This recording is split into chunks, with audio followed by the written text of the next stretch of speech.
Good day, person watching this video. Today we're going to talk about kinematics. Before we start, what is kinematics? Kinematics is the branch of mechanics that deals with the motion of objects without reference to the forces that cause them to move. Shy, let me talk, okay? Where were you? Oh yeah, when object moves, they may speed up, slow down, or travel with a constant or changing speed. They may travel along a direction like north, south, east, or west. For example, an object falling to the ground due to gravitational pull. Okay, let's move on to what is the difference of distance and displacement.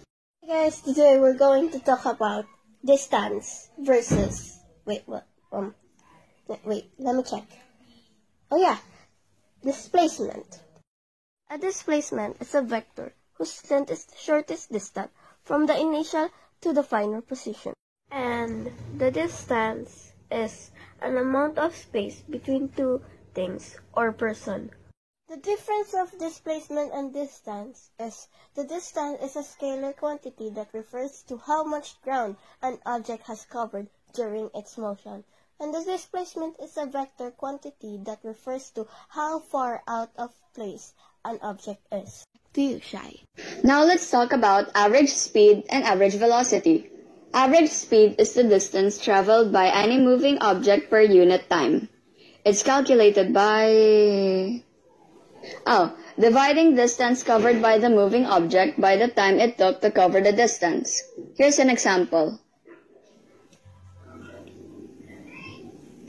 While average speed talks about distance only, average velocity talks about the distance and direction. It's defined as the total displacement of the object divided by the elapsed time. Here's another example.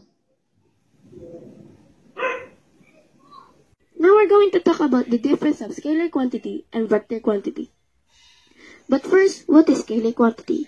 A scalar quantity in physics is a physical quantity that can be described by a single element of a number field such as a real number. Example of scalar quantity includes time, volume, speed, mass, temperature, distance, energy, and work. Now, what is vector quantity? A vector quantity are quantities that are fully described by both a magnitude and a direction. Example of vector quantity includes acceleration, velocity, force, increase, and decrease, and a temperature. Next, we are going to discuss about position versus time graph. It allows us to describe the motion of objects. Vertical axis represents the position of the object, while the horizontal axis represents the time elapsed. Graphs like these help us visualize the trajectory of objects.